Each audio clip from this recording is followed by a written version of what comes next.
जो पूरी दुनिया का सबसे लार्जेस्ट कंटेनर शिप है जो मर्चेंट नेवी के अंदर आता है, जिसका नाम एवरेस है, वह एक बार में 23,992 कंटेनर एक साथ में लेकर जा सकता है। और यहाँ पर हर एक कंटेनर 20 फीट लंबा होता है। तो इसकी लोड कैरिंग कैपेसिटी आप देख सकते हो, एक पूरे गांव को उठाकर लेकर जा सकता है ये। और इतने बड़े शिप को चलाने के लिए बहुत सारे लोग नहीं होते हैं। यहाँ पर मोस्ट ऑफ कार्गो शिप में 13 से 14 लोग ही होते हैं। अब यहाँ पर आपके दिमाग में एक क्वेश्चन जरूर आया होगा कि यार इतना बड़ा भारी शिप है, इतना वजन लेकर जा रहा है, यह पानी में क्यों नहीं डूबता है, जबकि यह कोई लकड़ी का नहीं बना हुआ है, आयरन या फिर स्टील का बना होता है। यहाँ पर फिजिक्स का एक फंडा काम में लिया जाता है जिसको एकदम आसान लैंग्वेज में समझते हैं। पानी के अंदर दो फोर्स काम करते हैं। एक है ग्रेविटेशनल फोर्स, जो कोई भी चीज को जब पानी में डालते हैं तो उसको नीचे की तरफ पुल करता है। दूसरा फोर्स है बुओयंट फोर्स। यह फोर्स जब हम पानी में कोई ऑब्जेक्ट डालते हैं तो पानी उसको वापस ऊपर की तरफ फोर्स लगाता है। तो कोई भी ऑब्जेक्ट पानी में तभी डूब सकता है जब ग्रेविटेशनल फोर्स बुओयंट फोर्स से ज्यादा होगा। और जब बुओयंट फोर्स ज्यादा होगा ग्रेविटेशनल फोर्स से तो कोई भी ऑब्जेक्ट तैरता रहेगा।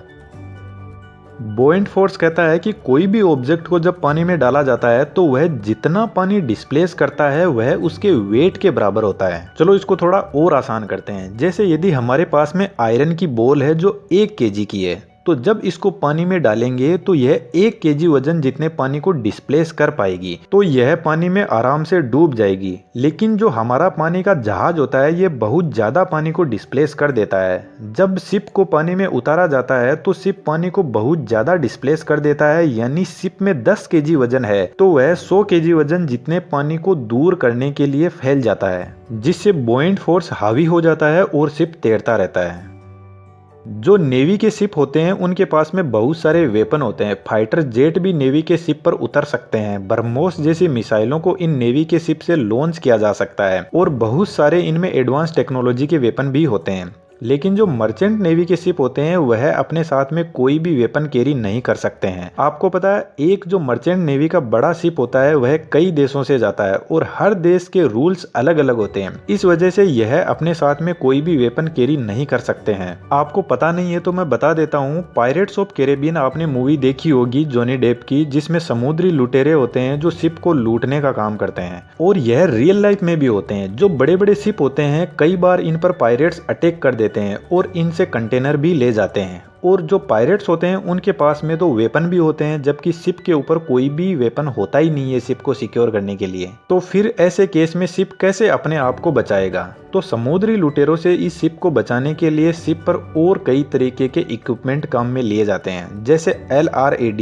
इस टेक्नोलॉजी में एक ऐसी साउंड को रिलीज किया जाता है जो बहुत ही पेनफुल होती है, जिससे पायरेट्स भाग जाते हैं। इसके अलावा वाटर कैनन को भी यूज में लिया जाता है, जिसमें प्रेशर से पानी को फेंका जाता है पायरेट्स पर। इसके अलावा बहुत सारी ऐसी टेक्नोलॉजी होती है जो वेपन्स का काम करती है, अल्टरनेट सॉल्यूशन होती है वेपन्स का। और इन्हीं टेक्नोलॉजीज को यूज में लेकर पायरेट्स से इन बड़े बड़े शिप को बचाया जाता है। एक शिप के अंदर आपको पता है करोड़ों अरबों का सामान होता है, इसलिए समुद्र में लुटेरे भी बहुत होते हैं। जो नेवी के शिप होते हैं उनके पास में नेट कनेक्टिविटी की पूरी फैसिलिटी रहती है, लेकिन मर्चेंट नेवी के जो शिप होते हैं उनमें से कुछ ही शिप के पास में नेट कनेक्टिविटी की फैसिलिटी होती है। बाकी शिप पर जो भी लोग रहते हैं उनके पास में कोई नेट की फैसिलिटी नहीं होती। और जिन लोगों को नेट एक्सेस मिलता है वह भी बहुत कम मिलता है, जैसे 100 MB मिल गया 1 महीने के लिए। इसीलिए जो पैसेंजर शिप होते हैं वह अपनी शिप का किराया कम रखते हैं, लेकिन जब पैसेंजर शिप में आ जाता है तो वहां पर जो भी चीजें वो खरीदता है वह बहुत ज्यादा कॉस्टली होती है। और इसी तरीके से यह शिप अपना रेवेन्यू जनरेट करते हैं।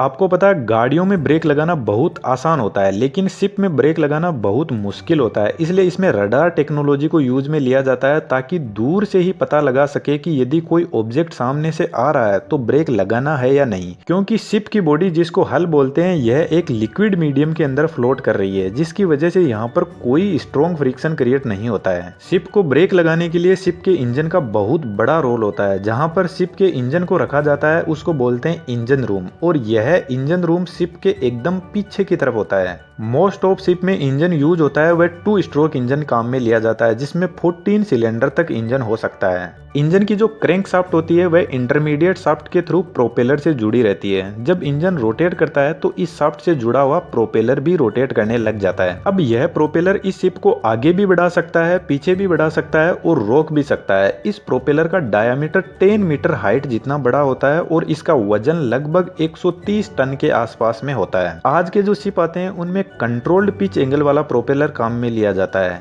कंट्रोल्ड पिच का मतलब है जो इस प्रोपेलर के ब्लेड हैं ये एडजस्ट होते हैं कुछ इस तरीके से। जब शिप आगे बढ़ता है तब इन प्रोपेलर ब्लेड को कुछ इस तरीके से सेट किया जाता है कि यह पानी को पीछे की तरफ फोर्स लगाते हैं। जब पानी पीछे जाएगा तब प्रोपेलर के इस साइड में पानी का प्रेशर ज्यादा होगा और इस साइड में पानी का प्रेशर कम होगा, तो शिप हमेशा हाई प्रेशर से लो प्रेशर की तरफ बढ़ेगा, जिसमें शिप आगे की तरफ बढ़ता जाएगा। अब जब शिप को रोकना होता है तब नॉर्मल कंडीशन के अंदर इंजन की फ्यूल सप्लाई बंद कर दी जाती है, जिससे इंजन बंद हो जाता है और प्रोपेलर रोटेट करना बंद कर देता है, जिसकी वजह से थोड़ी दूर तक शिप चलने के बाद में अपने आप ही रुक जाता है पानी के फोर्स की वजह से।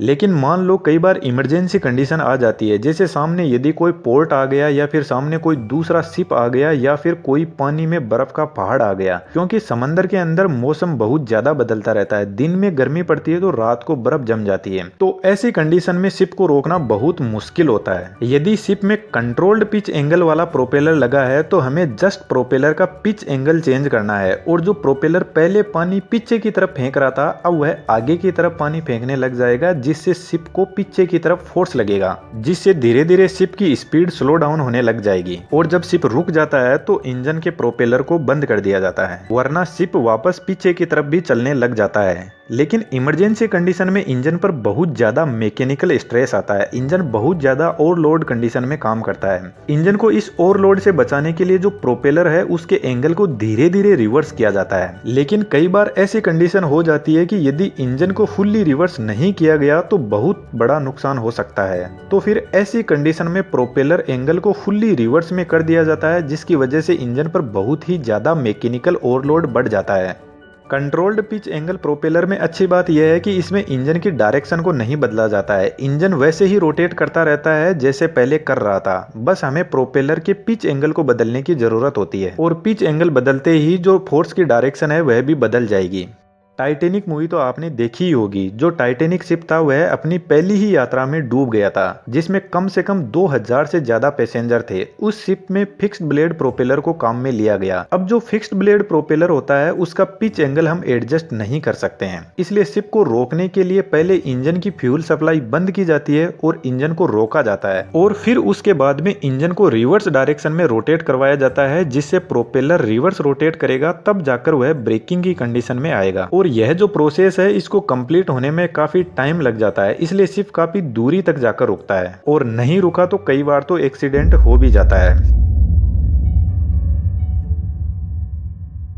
जब शिप रुकने की कंडीशन में आता है और एक जगह पर शिप को स्टॉप करना होता है तब पानी में एंकर को छोड़ा जाता है। यह एंकर पानी में बहुत नीचे तक चला जाता है, तो यह कुछ इस टाइप का बना होता है कि समंदर के नीचे जो मिट्टी होती है उसमें जाकर यह फंस जाता है, और जैसे ही यह फंसता है तो शिप एकदम रुकने लगता है। लेकिन इस एंकर का यूज मोस्ट ऑफ टाइम पर तभी किया जाता है जब शिप पानी के अंदर खड़े रहते हैं। इस एंकर को पानी में छोड़ने के लिए एक पावरफुल मशीन को यूज में लिया जाता है जिसका नाम है विंडलास, क्योंकि इस एंकर की साइज आप देख सकते हो कितनी बड़ी है। पानी में छोड़ना तो चलो फिर भी ठीक है, लेकिन यह इतनी पावरफुल भारी जो चेन है इसको वापस भी तो समेटना है, और उसके लिए इस विंडलास मशीन को यूज में लिया जाता है। अब यदि शिप में पानी को रोकना मुश्किल है तो इसको टर्न दिलवाना भी मुश्किल है, और टर्न के लिए शिप में प्रोपेलर के पीछे यह रडर लगा रहता है, और यह भी कुछ इस तरीके से एडजस्ट होता है, और इसी से पूरी जो शिप है इसको टर्न दिलवाया जाता है। जो कंट्रोल्ड पिच वाले प्रोपेलर है उनमें प्रोपेलर के पिच एंगल को भी एडजस्ट करके टर्न लेने में काम में लिया जाता है। यह जो इतने बड़े बड़े शिप होते हैं इनकी कोई बहुत ज़्यादा स्पीड नहीं होती है, सिर्फ 30 से 45 किलोमीटर पर आवर की स्पीड में ही यह चलते हैं। इसलिए एक शिप 6 महीने से लेकर 12 महीने तक के टूर पर निकलता है, क्योंकि हर कंट्री में जब यह एंटर करता है तो इसको वहां पर रोकना पड़ता है और इसकी पूरी चेकिंग होती है। और इसी वजह से जो लोग मर्चेंट नेवी में काम करते हैं वह 6-6 महीने तक घर नहीं आते हैं। लेकिन मर्चेंट नेवी में सैलरी बहुत ही शानदार होती है और मर्चेंट नेवी में जॉब के लिए बहुत सारे प्राइवेट इंस्टीट्यूट होते हैं जो इसका कोर्स करवाते हैं और मर्चेंट नेवी में जॉब भी दिलवाते हैं।